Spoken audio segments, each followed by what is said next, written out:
My name is Threllix Vorn, and I used to be the most decorated xenobiologist in the Galactic Medical Coalition. Used to be. Past tense. Before I met them. Before I studied humans. You want to know why I quit? Pull up a chair. Actually, scratch that. Pull up 3 chairs, strap yourself in, and maybe grab something strong to drink, because this story is going to mess with your entire understanding of what constitutes reasonable behavior in a sentient species. It started 6 cycles ago when the Coalition received the first human delegation at Sector Medical Station 47. I was chief of xenobiology, which meant I got all the fun cases. And by fun I mean the species that made absolutely no biological sense but somehow kept on living anyway. Humans were supposed to be simple. The preliminary scans said they were water-based carbon life forms from a Class M planet they called Earth. Standard stuff. Boring, even. I almost delegated the intake examination to my assistant Krell, but something in the initial report caught my attention. It was a single line buried in the environmental data. Subject species evolved under full stellar radiation with minimal atmospheric protection. I read it 3 times, then I called the probe technician. Jorvax, are these numbers correct? Which numbers, Dr. Vorn? The radiation levels. You are telling me these creatures evolved on a planet that gets bathed in unfiltered cosmic rays? That's what the sensors indicate, sir. Their ozone layer is practically transparent compared to standard habitable worlds. I felt my auxiliary lungs deflate. That's impossible. Nothing survives that level of mutation pressure. Apparently humans do, sir. That should have been my first warning. Should have been. But I was arrogant back then. I thought I understood biology. I thought I understood the limits of organic life. I was an idiot. The first human to walk into my examination bay was a female specimen named Kira Walsh. She was short by galactic standards, maybe 5.5 Earth feet, with this wild tangle of dark hair that seemed to defy their planet's gravity. She smiled at me, showing way too many teeth. That's another thing about humans. They bare their teeth as a sign of friendship. Every other species in the galaxy recognizes that gesture as a threat display. Dr. Vorn? She extended her hand, another bizarre human custom I'd been briefed about. I cautiously touched her palm with my manipulator appendage. Her grip was firm, uncomfortably firm. My dermal sensors immediately started sending alarming data to my neural interface. Miss Walsh, please release my appendage. Oh, sorry. She let go quickly, looking genuinely apologetic. I forget sometimes. You guys are more delicate than us. More delicate. She said it so casually, like it was an obvious fact, like every species in the known galaxy being more fragile than humans was just the natural order of things. I flexed my manipulator, checking for damage. Please, sit on the examination platform.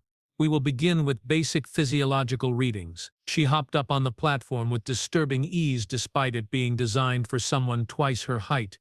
The movement was fluid, controlled, athletic.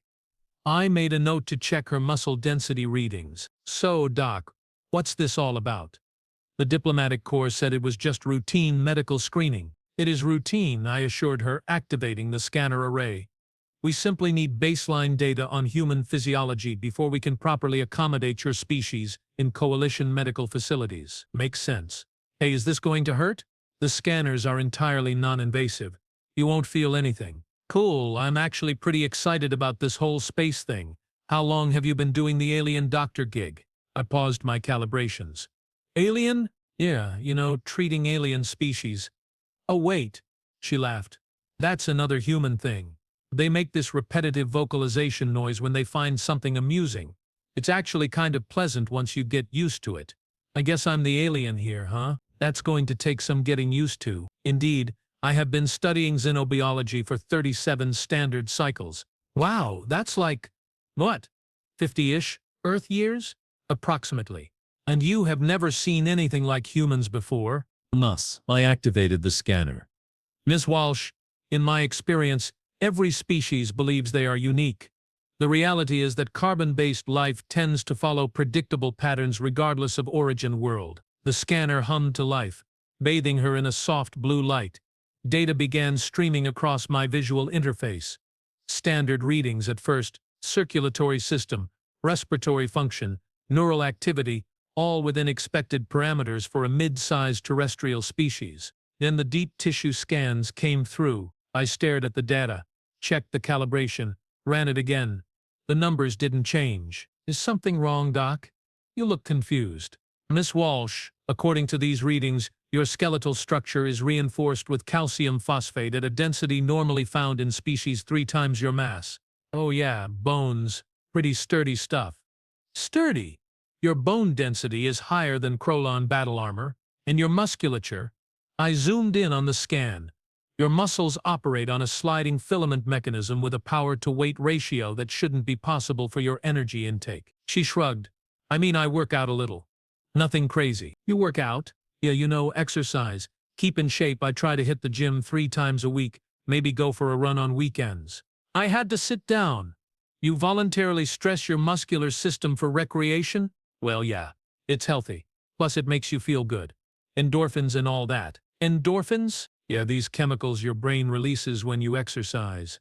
They are like natural painkillers that make you happy. I made rapid notes. Your species evolved a neurochemical reward system for physical stress. I guess.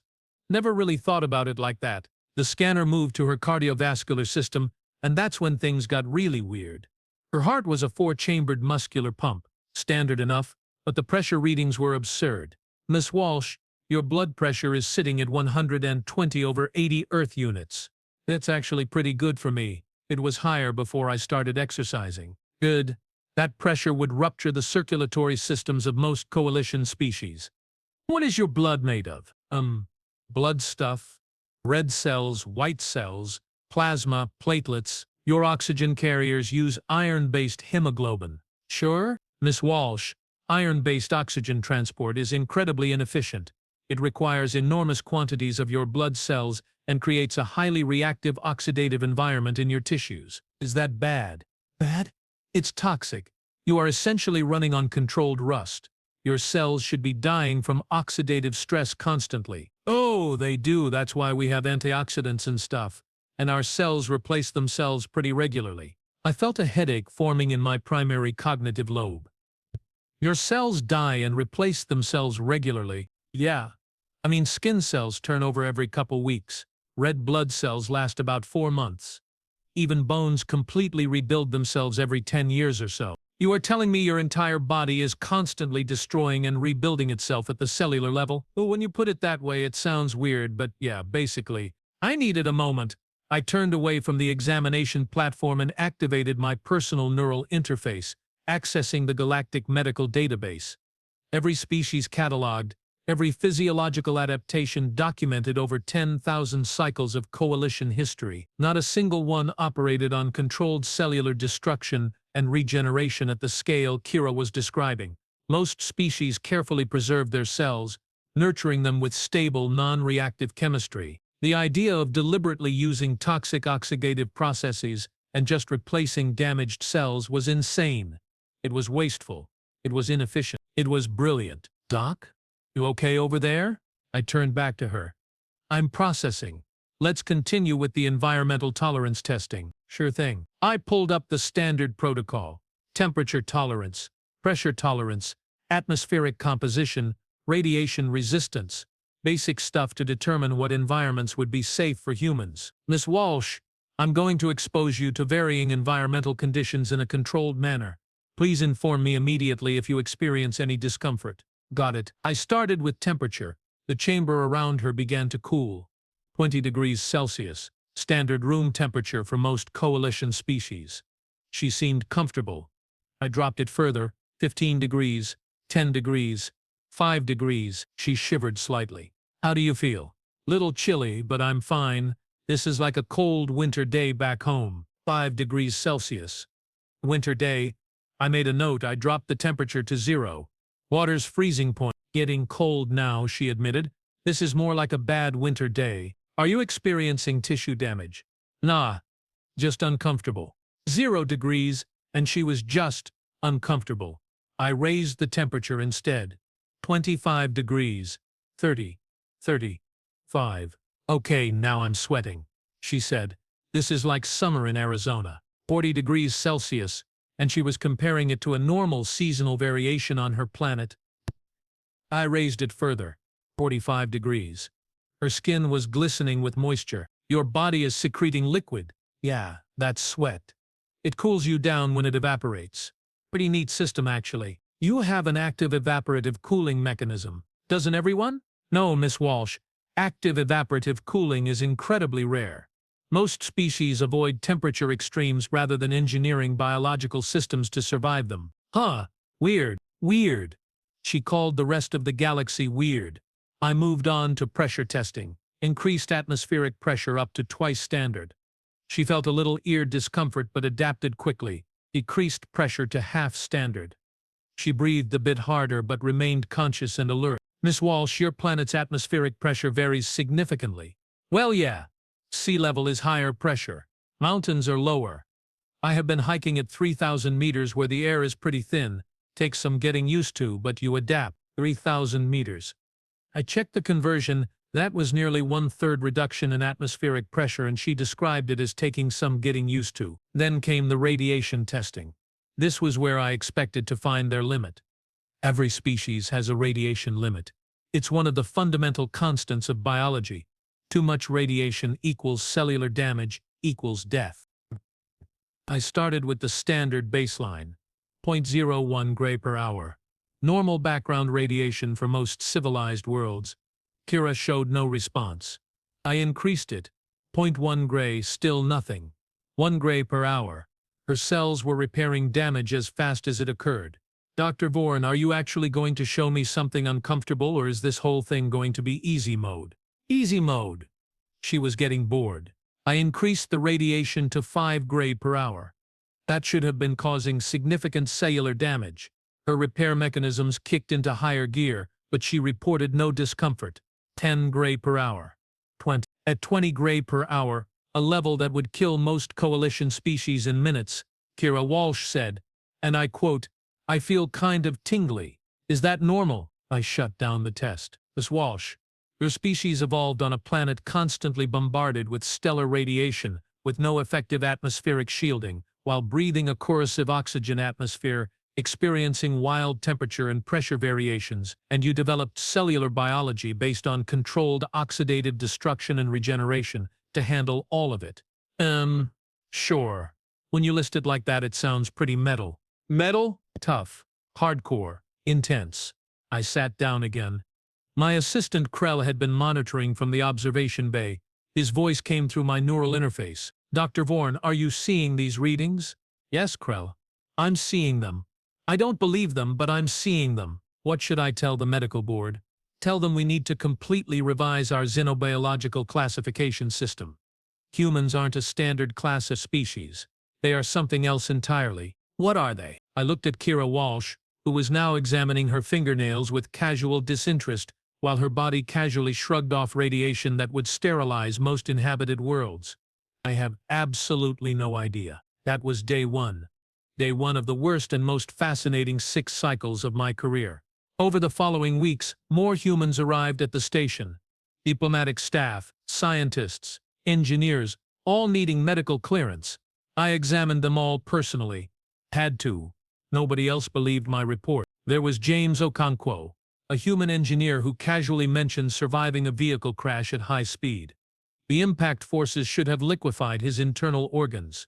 Instead, he walked away with what he called a concussion and some bruised ribs. Both injuries healed completely in weeks. There was Yuki Tanaka, a scientist who described falling from a significant height as a child and breaking her arm.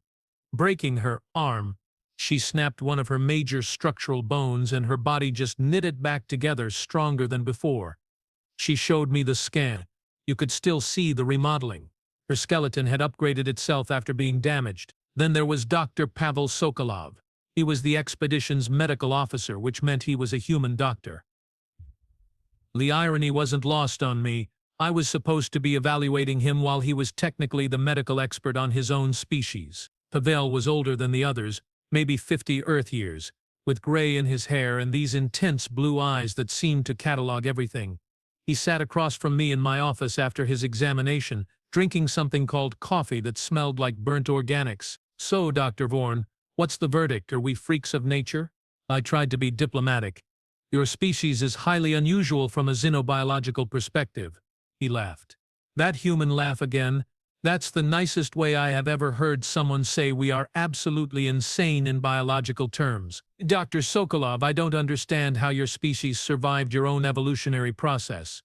The redundancy, the over-engineering, the sheer bloody-minded refusal to die that's built into every system, it's unprecedented. You want to know the really funny part? He took a sip of his coffee.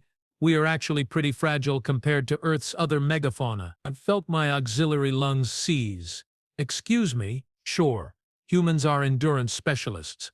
We are not the strongest, not the fastest, not the toughest. We just don't stop, ever. That's our evolutionary niche. Endurance specialists. Yeah. Back on Earth, early humans used to hunt prey by just following them. For days, the prey would run away, we'd track them. They'd rest, we'd catch up. They'd run again, we'd follow. Eventually, the animal would collapse from exhaustion, and we'd walk up and kill it. You hunted by being too stubborn to give up? Basically, yeah. Persistence hunting, they called it. Most animals can outrun us in a sprint, but humans can run for hours, days even, if we are trained for it. We just keep going until everything else gives up. I pulled up his examination data. Your body temperature regulation is exceptional. The evaporative cooling system, the efficient cardiovascular adaptation to sustained activity. We are the only mammal that can outrun a horse over distance, Pavel said casually. In terms of marathon endurance, humans are the best long-distance runners on Earth. And that's just running. Don't get me started on our ability to survive injuries. I have noticed your healing capabilities are remarkable. Remarkable. Right. He set down his coffee. Dr. Vorn, can I ask you something? Of course. What happens when one of your people gets seriously injured? I have seen the medical facilities here. Very advanced, very impressive. But what happens if, say, someone loses a limb? They receive a prosthetic replacement. The injury would be fatal otherwise due to shock and blood loss. Fatal. He nodded slowly. Humans can survive losing limbs. Assuming someone stops the bleeding, we can lose an arm or leg and live. In your time they might not have had great medical care, but people survived amputations pretty regularly. That's impossible. No, Dr. Vorn, that's human. We had this one guy, a trapper or explorer back in the 1800s, got mauled by a bear. The bear shredded his back, tore open his scalp, crushed his ribs. His companions thought he was dead. This guy, Hugh Glass was his name, woke up after they left him. Then he crawled and walked 300 kilometers to the nearest settlement.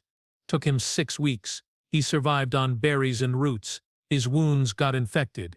He got a fever, but he just kept going. Eventually he made it. I accessed my database, searching for verification. The story appeared in human historical records. It was true. Dr. Sokolov, that's not survivability. That's supernatural. No, it's just really good at not dying. Evolution on Earth is brutal, Dr. Vorthan. We have got apex predators that can run at 70 kilometers per hour. We have got others that can lift 5 times their body weight. We have got plants that are poisonous, animals that are venomous, bacteria and viruses constantly trying to kill us. Earth is basically a death world that keeps trying to murder everything on it. A death world. Sure, our planet's been through 5 major extinction events. Each time, 90% or more of all species died. And each time life came roaring back, meaner and tougher than before.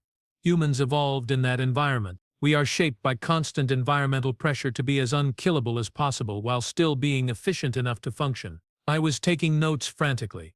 This explains the redundancy, the over-engineered systems. Exactly.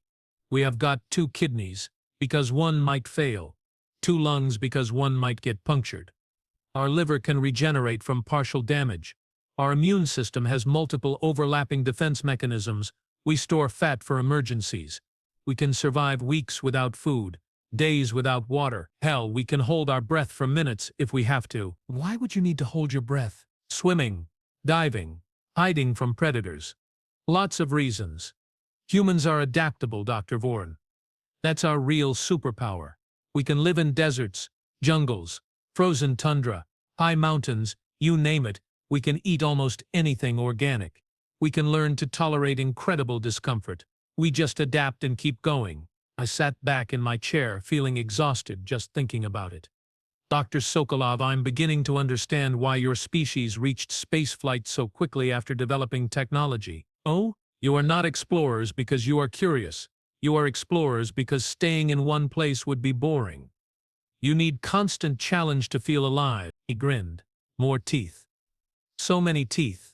Now you are getting it." The rest of that conversation covered human medical practices, and that's when I really started questioning my career choice. Humans have a concept called surgery. They deliberately cut open their own bodies to repair internal damage. With knives, they drug themselves unconscious, slice themselves open, fix whatever's broken, and sew themselves back together. And it works. Their healing factor is so robust that they just close up and carry on. Pavel told me about heart transplants. Humans can replace their primary circulatory pump with one from another human and just keep living. They suppress their immune system to prevent rejection and take synthetic chemicals to manage the integration. It's barbaric and brilliant in equal measure. They also replace joints, insert artificial blood vessels, install electrical devices to regulate heart rhythm, even replace defective heart valves with mechanical versions. They are constantly cutting themselves open and upgrading their parts like they are biological machines, which I suppose, from their perspective, they are. The breaking point came 3 weeks into my study. There was an accident in the cargo bay. A loading mechanism malfunctioned, and a 2-ton container fell from height. It landed on a human technician named Tom Briggs. The station emergency systems alerted me immediately. I grabbed my medical kit and ran to the cargo bay, expecting to find a corpse. Fatal crush injury. Nothing to be done except document the death. I arrived to find Tom Briggs conscious and complaining. "This really hurts, guys. Can someone get this thing off me?" 3 other humans were already lifting the container. Lifting a 2-ton container. With their arms, the station's mechanical systems had failed. So they just used muscle power instead. They shifted the container enough for Tom to drag himself out from underneath. I rushed over with my scanner. His legs were crushed, both femurs fractured, multiple compound breaks, severe tissue damage. He should have been in shock. He should have been screaming. He should have been dead. Tom looked up at me with a pained smile. "Hey, Doc. This is bad, right? Don't move." I activated the emergency medical field. "You have multiple fractures, severe vascular damage, possible internal bleeding." "Yeah, I figured. Man, this really sucks." "You are in shock. The pain will hit shortly." "Oh, I'm definitely feeling pain, Doc. It's just not as bad as the time I broke my back." I stopped calibrating the medical field. "You broke your back?" "Motorcycle accident when I was 23. Fractured 2 vertebrae. Hurt like hell, spent 3 months in recovery. But hey, I can still walk, so it worked out." "You fractured your spinal column and made a full recovery?" "Modern medicine, Doc. Pretty amazing stuff." "Modern medicine. They're modern medicine." The same species that evolved on a death world had developed medical technology to survive injuries that would kill any other species in the coalition. Pavel arrived with the human medical kit. He took one look at Tom's legs and nodded calmly. "Okay, Tom, we are going to stabilize you and get you to medical. This is going to hurt. More than it already does." "Probably not." Pavel injected something into Tom's arm. Within seconds, the human's pain responses normalized. He just administered a chemical painkiller. Humans drug themselves to ignore pain rather than treating the cause immediately. "Dr. Vorn, I'm going to need your medical bay for surgery. Tom needs his legs reconstructed." "Reconstructed. We will set the bones, repair the vascular damage, close up the tissue.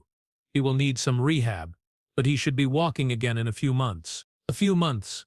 Complete recovery from crush injuries in a few months." They moved Tom to my medical bay, and Pavel performed the surgery with my assistants. I watched as he calmly cut open Tom's legs, repositioned the shattered bones, inserted metal pins to hold everything in place, and stitched the tissue back together layer by layer. The whole process took 4 hours. At the end, Tom's legs were bandaged, splinted, and he was resting comfortably under chemical sedation. Pavel cleaned up, removed his surgical covering, and looked at me with those intense blue eyes. "So, Dr. Vorn, what do you think?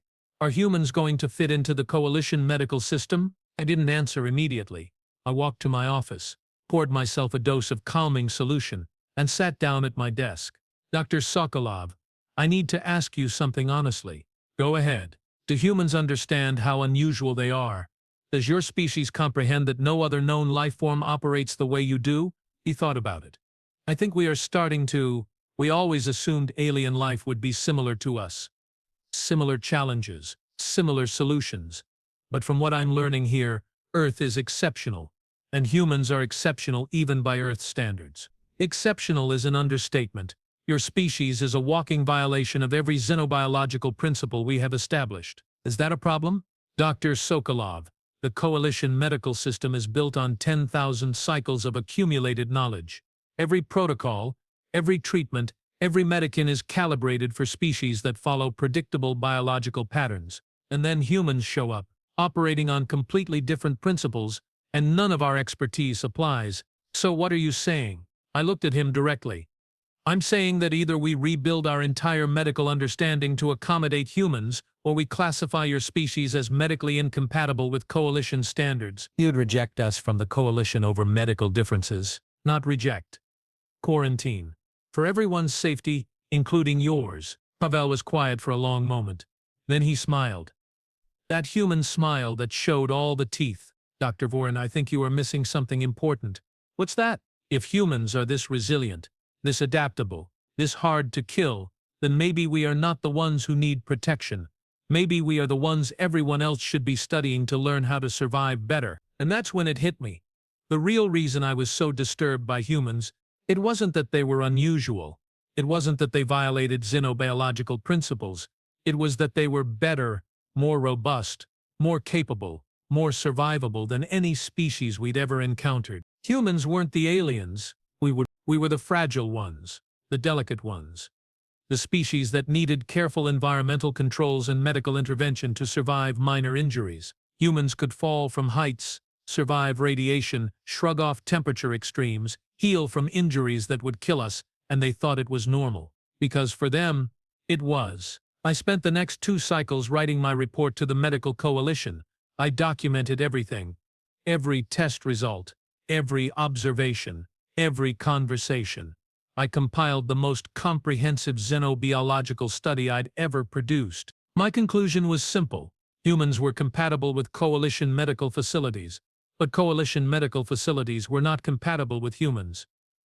If we wanted humans in the Coalition, we needed to upgrade our standards to meet theirs, not the other way around. The medical board rejected my report. Too radical, they said, too speculative. Humans couldn't possibly be that different. I must have made errors in my testing. They sent a review team to verify my findings. 3 senior xenobiologists, all more experienced than me, all convinced I'd made mistakes. I let them run their own tests, watched them go through the same process I had, saw their certainty turn to confusion, their confusion turned to disbelief, their disbelief turned to existential crisis. One of them, a Vrelian named Soth Kex, came to my office after 2 weeks of testing. Dr. Vorn, I owe you an apology. For what? I thought you were exaggerating. I thought you'd made errors. But you didn't. If anything, you understated how disturbing humans are. Disturbing? Yesterday, I watched a human named Alice Chen deliberately consume a chemical solution containing capsaicin, an irritant compound that triggers pain receptors. She did it voluntarily, for enjoyment. She ate spicy food. She ate pure pain, and she smiled. She said it made her feel alive. Soth Kex's skin had turned a distressed purple. What kind of species enjoys inflicting pain on themselves? The kind that evolved on Earth. I can't do this. Dr. Vorn, I can't study a species that treats suffering as entertainment. It's beyond my comprehension. He left the station the next day. So did the other 2 reviewers. The medical board quietly accepted my findings without further comment, and that's when I realized I couldn't do it either. I couldn't continue as chief of xenobiology when humans had shattered my understanding of what biology could be. I couldn't treat patients with confidence when I now knew that my species' medical knowledge was based on our own fragility, not on universal principles. Humans hadn't just shown me that they were different, they'd shown me that everything I thought I knew was incomplete, limited, built on assumptions that only applied to species lucky enough to evolve on relatively gentle worlds. 6 cycles after Kira Walsh walked into my examination bay, I submitted my resignation to the Galactic Medical Coalition. They asked me why. I told them the truth. I studied human endurance and realized I have been practicing medicine for fragile species my entire career. If humans are the baseline for biological capability, then I'm not qualified to be a doctor.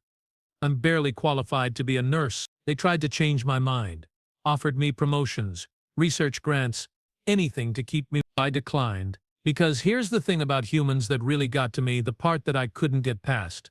It wasn't their resilience, or their healing, or their casual relationship with pain and injury, it was their optimism. Every human I met was excited about joining the coalition. Excited about meeting alien species. Excited about sharing knowledge and culture and building something together. They looked at the galaxy and saw opportunity. Meanwhile, I looked at humans and saw proof that my species would always be the weak ones. The ones who needed protecting.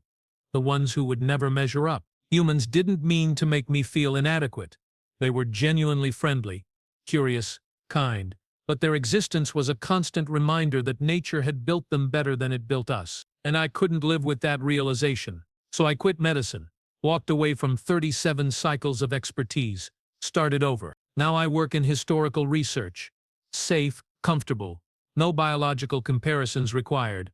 I catalog ancient civilizations and study archaeological finds and never have to confront my own species' limitations. It's peaceful, it's boring, and sometimes, late in my sleep cycle, I wonder what else humans are going to teach us about ourselves.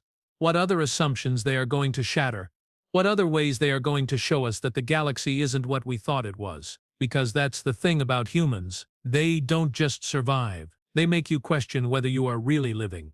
And that's the most terrifying thing of all. 3 standard cycles after I quit medicine, the humans nearly started a war by accident, and naturally, I got dragged back into the mess because apparently the universe has a sick sense of humor. I was in my office at the historical archive carefully cataloging pottery fragments from a long-dead civilization when my neural interface pinged with an emergency priority message. The header made my auxiliary lungs see. Medical emergency, human involvement, report to Coalition Central Command immediately. I tried to ignore it. Not my problem anymore. I was a historian now. Ancient pottery was my concern, not whatever absurd biological impossibility humans were demonstrating this time. My interface pinged again. And again, and 17 more times in the span of 2 minutes. Fine. Fine. I authorized transit and felt the familiar lurch of short-range teleportation.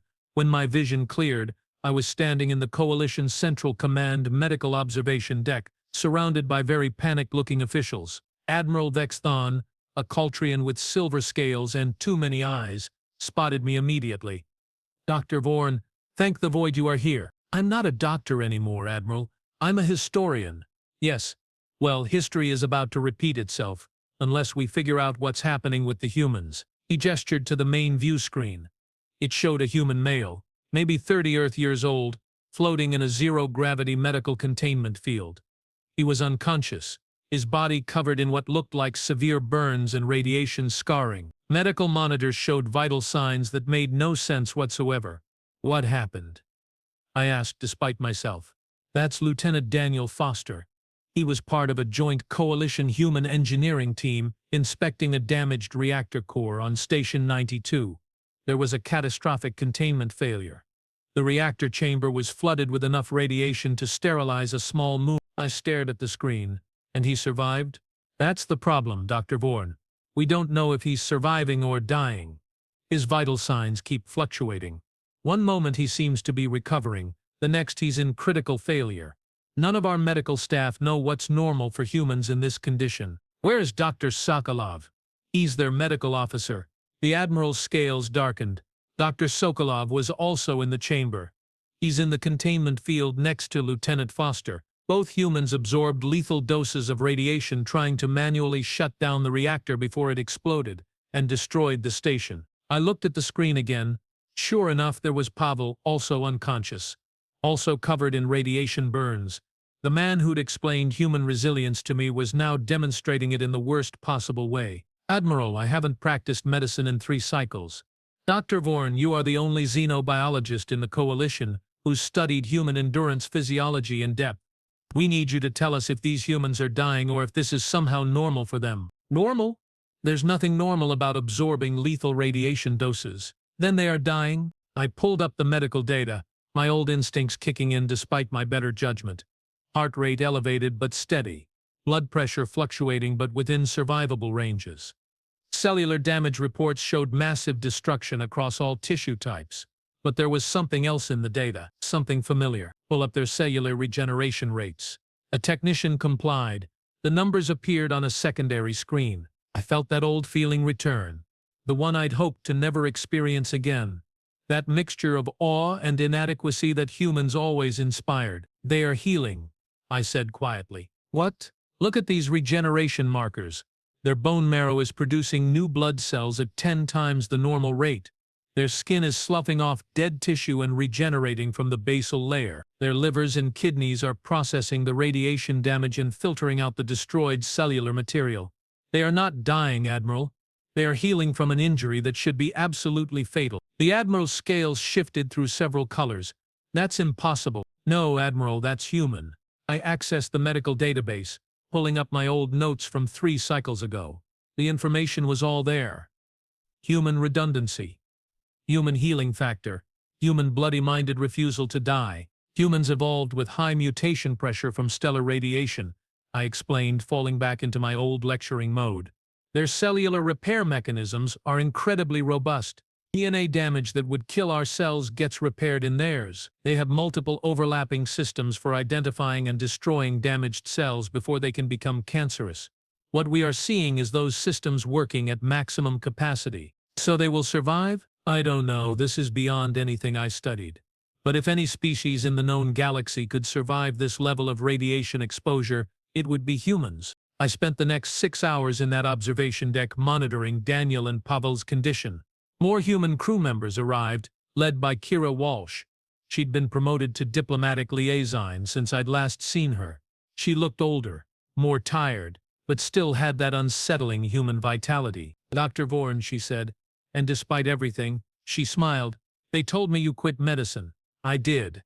I'm only here as a consultant. Right, well, consultant, what's the prognosis for my people? I showed her the data. Watched her face as she processed the cellular damage reports, the radiation exposure readings, the tissue necrosis scans.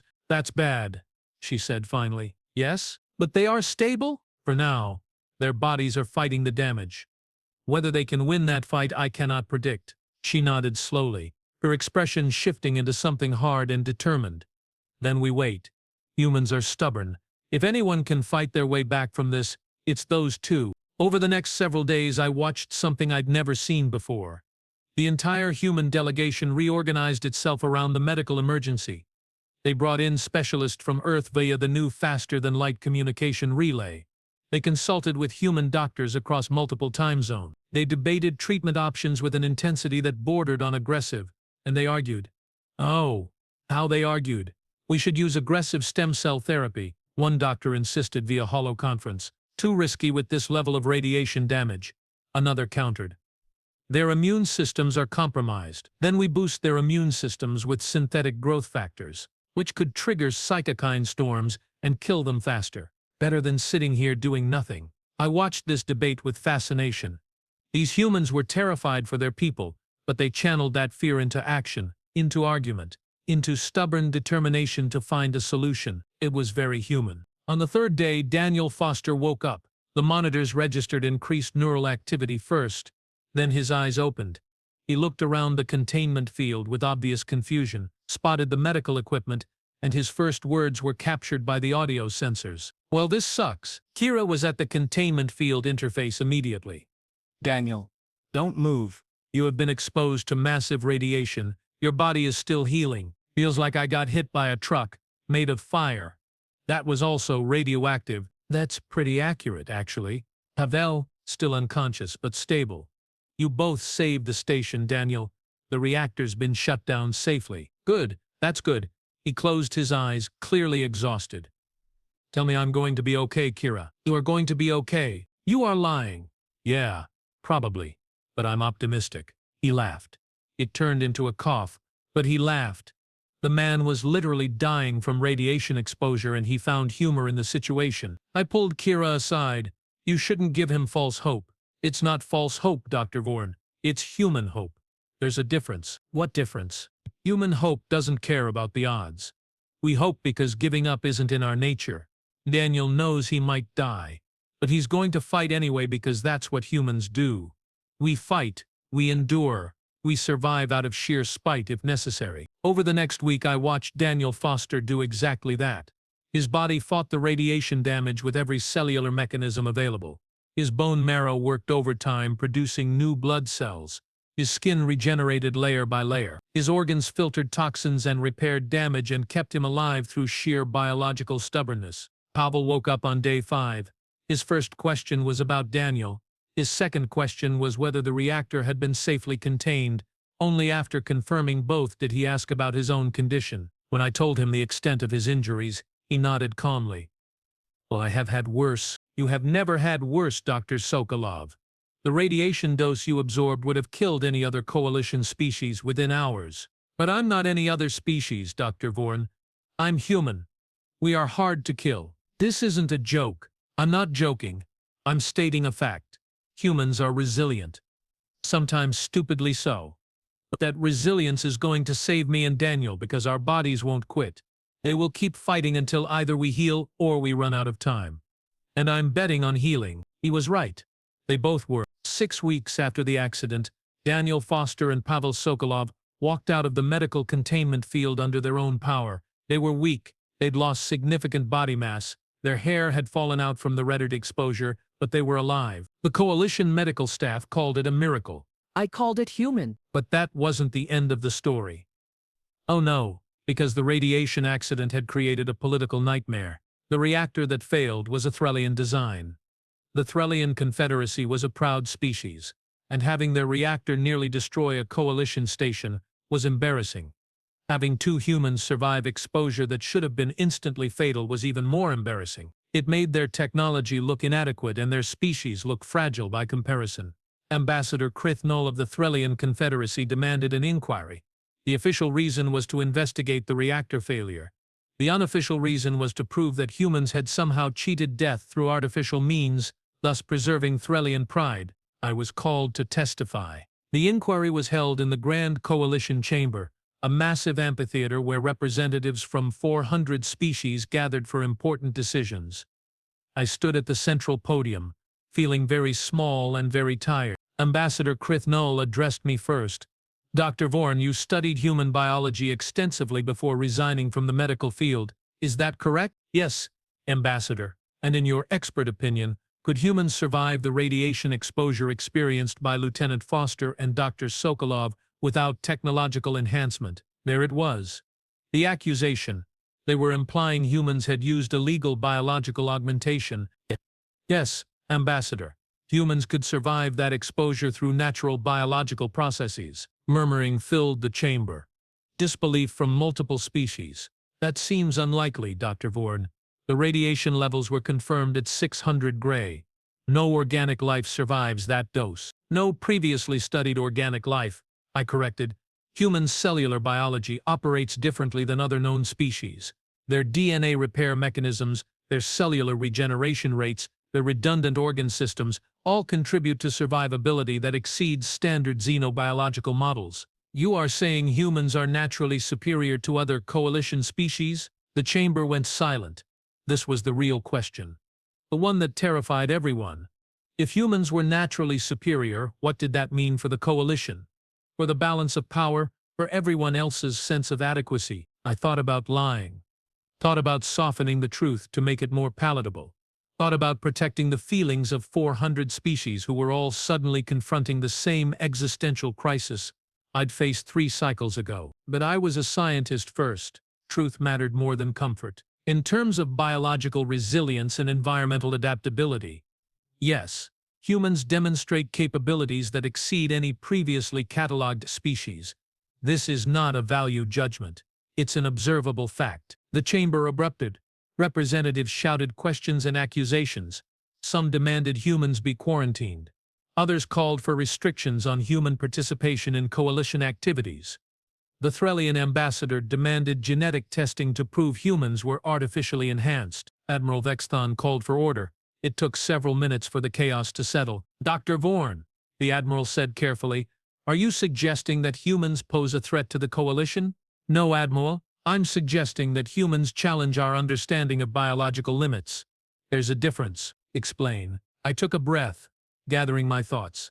This was important.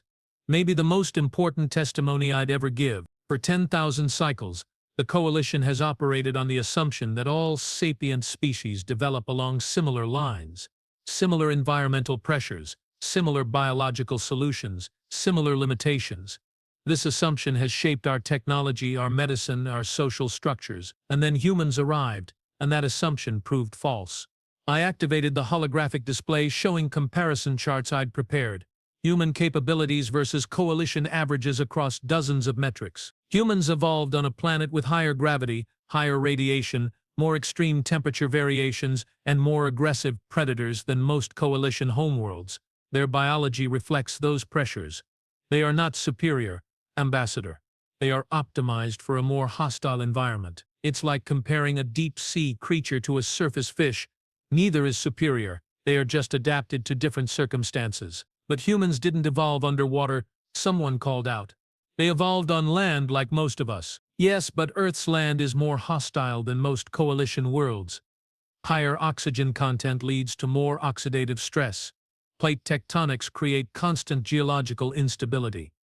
Weather patterns are violent and unpredictable, and life itself is incredibly competitive. Earth has produced multiple extinction events, and each time life evolved to be more resilient. Humans are the result of billions of years of increasingly aggressive selection pressure. I showed images of Earth, hurricanes, volcanoes, earthquakes, predators, diseases. The assembled representatives stared in horrified fascination. This is the world that created humans, a world that kills constantly and indiscriminately, a world where only the most adaptable, most resilient organisms survive. Humans didn't develop their capabilities to be superior to us. They developed them to not go extinct on their own planet. The Threllian ambassador wasn't satisfied. This still doesn't explain how they survived 600 gray of radiation. Actually, it does. Earth's atmosphere provides minimal protection from cosmic radiation compared to most Coalition worlds. Humans evolved under constant low-level radiation exposure.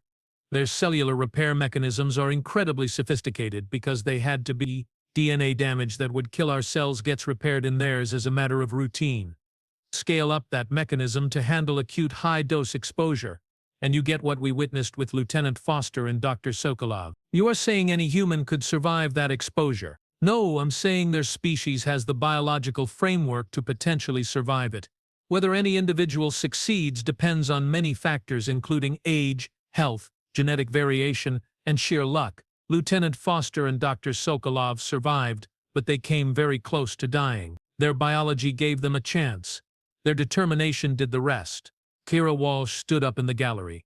Permission to address the chamber, Admiral? Vexthon looked surprised but nodded. Granted. Kira walked to the podium beside me. She looked out at 400 species, all staring at her with varying degrees of fear and suspicion. I understand this is scary, she began. Finding out humans are built different, that we can survive things you can't, it's unsettling. But here's what you need to understand. We don't want to be superior. We don't want to dominate. We are here because Earth is small and the universe is big, and we are excited to be part of something larger than ourselves. She pulled up her own holographic display, images of human cities, human art, human culture. Yes, we are resilient. Yes, we can endure extreme conditions. But that's not what makes us human. What makes us human is that we use that resilience to help others. Lieutenant Foster and Dr. Sokolov didn't absorb lethal radiation because they are superior. They did it because 1,200 people were on that station, and someone needed to shut down that reactor before it killed everyone. They volunteered because that's what humans do. We protect, we help, we sacrifice for the greater good. She looked directly at the Threllian ambassador. Your reactor failed because of a design flaw. Not because of sabotage or incompetence. Failures happen, but when they do, humans will be the ones running toward the danger to fix it. Not because we are showing off, but because we can't stand by and watch people die. That's human nature, not superiority. Responsibility. The chamber was silent. Kira continued. You want to know what scares me about joining the Coalition? It's not that you are different from us. It's that you might see our capabilities and feel inadequate instead of seeing them as an opportunity. Humans can survive high radiation? Great. Let us handle the radioactive cleanup jobs. We can endure temperature extremes. Fantastic. We will work the environments that are dangerous for you. We can heal from severe injuries? Perfect. We will take the high-risk assignments. She spread her hands. We are not here to replace you or dominate you. We are here to complement you. To do the jobs that are too dangerous for you, so you don't have to risk yourselves. Isn't that what a coalition is supposed to be? Different species working together, each contributing what they do best. Ambassador Krethnol stood slowly. You are asking us to accept that humans are the coalition's what? Shock troops? Damage control specialists. I'm asking you to accept that humans are really good at not dying, and maybe that's useful instead of threatening. The ambassador considered this. Around the chamber, representatives were talking quietly among themselves. I could see the shift happening. Fear turning to consideration, suspicion turning to calculation. Finally, Krethnol spoke again. The Threllian Confederacy withdraws its demand for genetic testing. If humans are naturally resilient, then they are valuable members of the coalition. It wasn't exactly a warm endorsement, but it was acceptance. Over the following weeks, the coalition integrated this new understanding of humans into its operations. Humans were assigned to high radiation environments, extreme temperature zones, and other hazardous duties. They didn't complain. In fact, they seemed happy to help. I watched this transformation from my office at the Historical Archive, thinking I could finally put humans behind me and focus on my pottery fragments. Then Pavel Sokolov showed up at my door. He looked better than the last time I'd seen him. His hair had grown back, though now it was completely white instead of gray. He carried a datapad and that same intense expression. Dr. Vorn, good to see you. Dr. Sokolov, I'm glad you recovered. Thanks to your testimony, actually.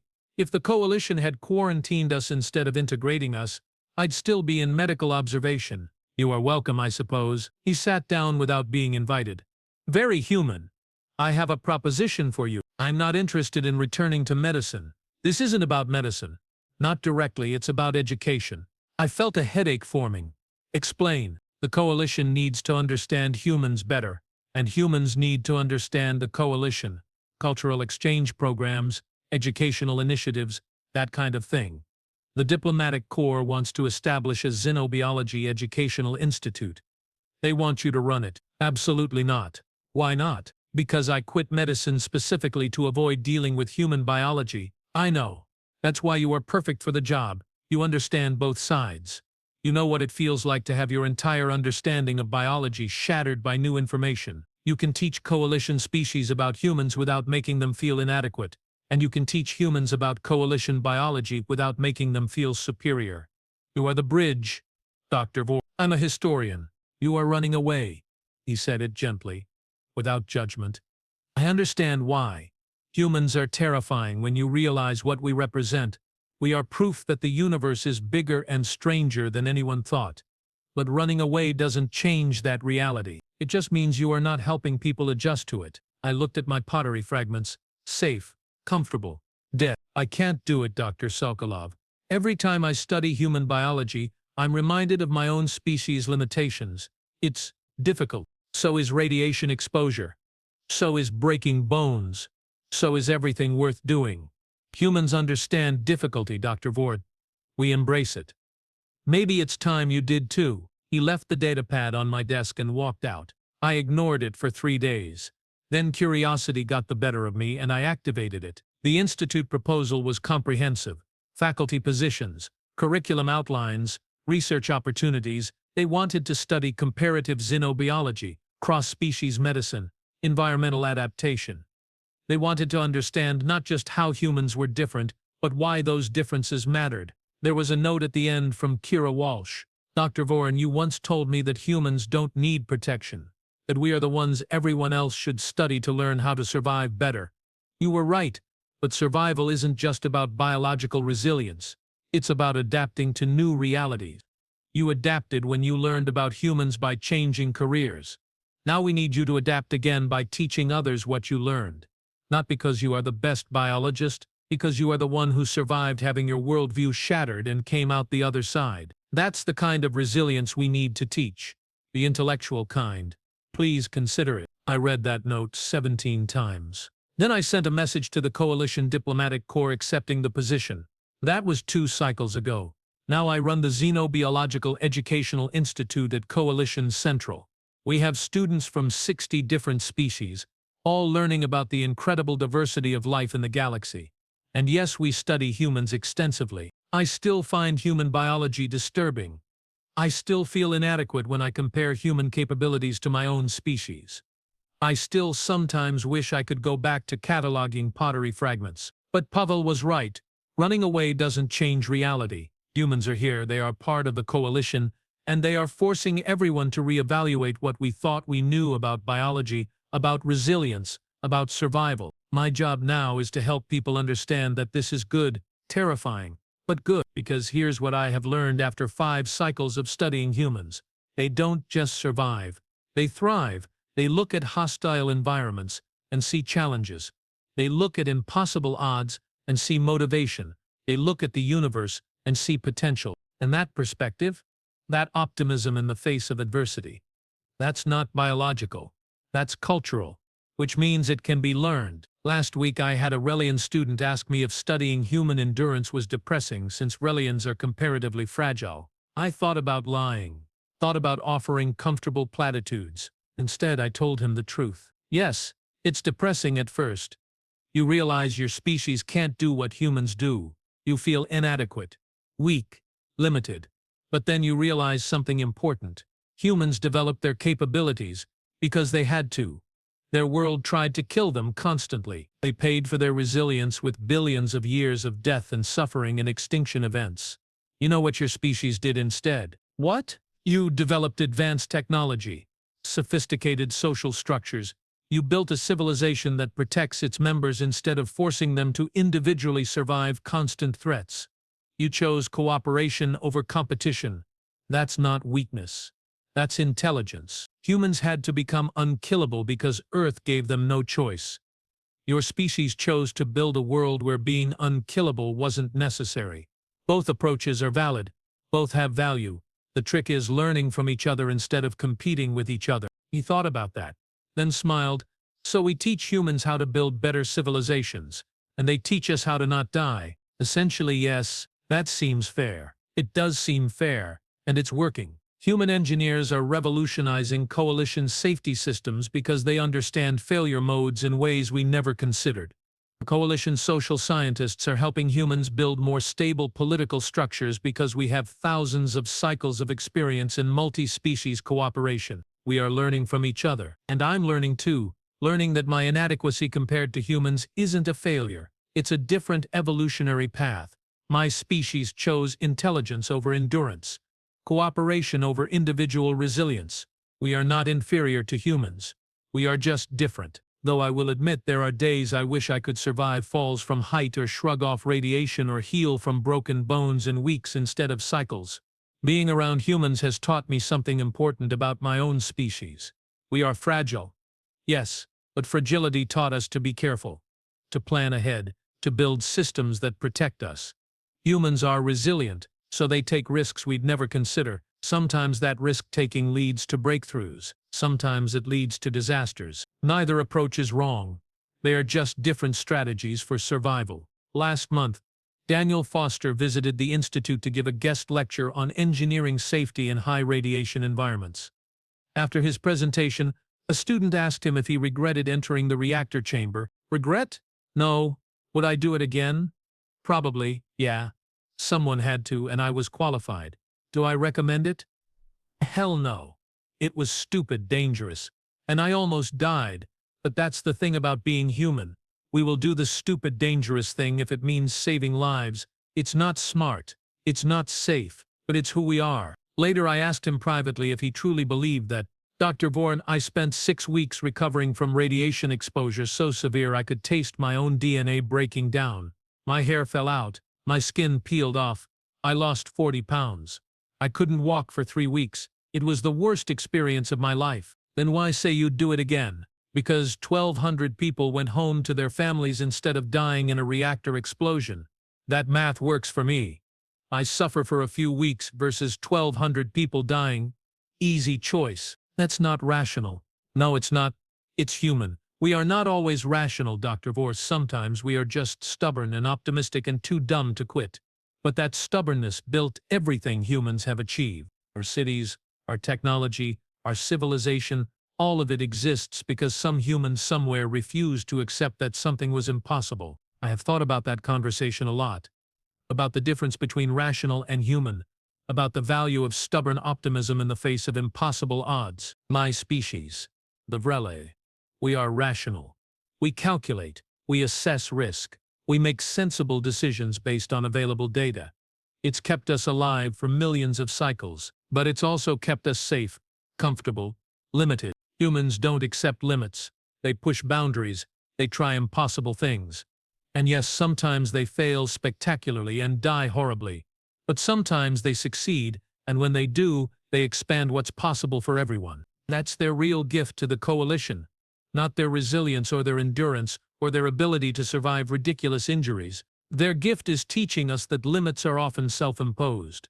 That impossible is just a word. That stubbornness and optimism can sometimes overcome reality itself through sheer bloody-minded determination. I still can't do what humans do. My biology hasn't changed. I'm still fragile by their standards, but I can think like they think. I can question assumptions like they question assumptions. I can look at challenges as opportunities instead of obstacles. That's what I teach now. Not just human biology but human perspective. How to see the universe the way they see it, full of potential instead of danger, full of opportunities instead of threats. Some students struggle with this concept.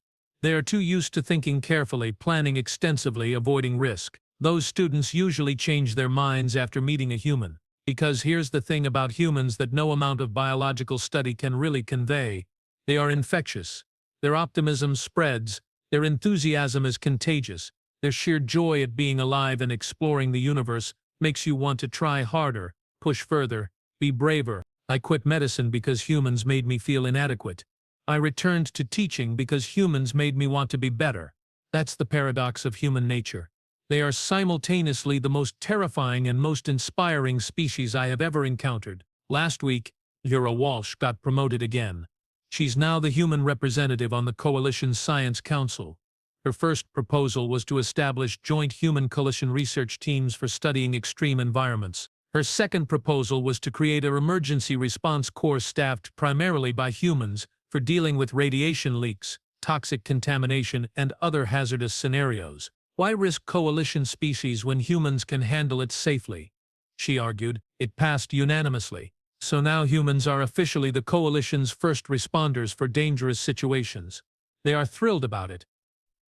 Of course they are. I watched the vote happen from the gallery. Watched 400 species agree to let humans risk themselves for the greater good. And I realized something important. Humans didn't join the coalition to be protected. They joined to protect us. That's what I missed 3 cycles ago when I quit medicine. I was so focused on my own inadequacy, on what humans could do that I couldn't, that I missed the bigger picture. Humans aren't here to show us up. They are here to help, to contribute, to use their unique capabilities for the benefit of everyone. And that I can respect, that I can teach, that I can help facilitate. So yes, I studied human endurance and quit medicine, but I came back, not as a doctor, but as an educator. Teaching the galaxy about the species that refuses to die, refuses to quit, refuses to accept that anything is truly impossible. It's frustrating work. It's humbling work. Every day I'm reminded of my species' limitations compared to humans. But it's also rewarding work, because every day I see students from different species learning to think a little more like humans, to push a little harder, to try things they previously thought impossible. Last month, a Vrelian engineering student successfully designed a radiation-resistant shelter using principles learned from studying human cellular repair mechanisms. It won't make Vrelians radiation-resistant, but it will keep them safe in environments they previously couldn't access. That's the real value of humans in the coalition, not that they can do things we can't, but that studying them helps us do things we couldn't before. They are not superior. They are inspirational, and that's worth every moment of inadequacy I feel. I'll visit sometimes. We talk about xenobiology, about the Educational Institute, about how humans are integrating into coalition society. He's still practicing medicine, now as the chief of the Human Medical Adaptation Program. He's training coalition doctors to treat humans and training human doctors to treat coalition species. We make a good team, he told me last week. You teach them what we are. I teach them how to fix us when we break ourselves doing stupid, brave things. Do you ever regret it? I asked. Nearly dying in that reactor? He thought about it. I regret the pain. I regret worrying my family. I regret that it had to happen at all. But do I regret saving those 1,200 people? Not for a second. That's the thing about being human, Dr. Vorn. We are built to survive so we can help others survive. Our resilience isn't just for us. It's for everyone. That's what I teach now. Human biology. Yes. But more importantly, human philosophy. The idea that capabilities should be used to help others. That the resilience should be shared. That survival is a team effort. My species will never be as tough as humans. We will never heal like they heal or endure like they endure. But we can learn to think like they think. To hope like they hope. To refuse to quit like they refuse to quit. And maybe, just maybe, that's the real lesson humans have to teach the galaxy. Not how to survive, but why. I used to be the most decorated xenobiologist in the Galactic Medical Coalition. Now I'm just a teacher who learns something important from the toughest species in the galaxy. Limits are temporary, fear is optional, and stubbornness, properly applied, can change the universe. That's my story. That's why I studied human endurance and quit medicine, and why I came back. Because humans taught me that quitting doesn't have to be forever. Sometimes it's just taking a break before you try again. Harder, very human lesson. That I'm still learning.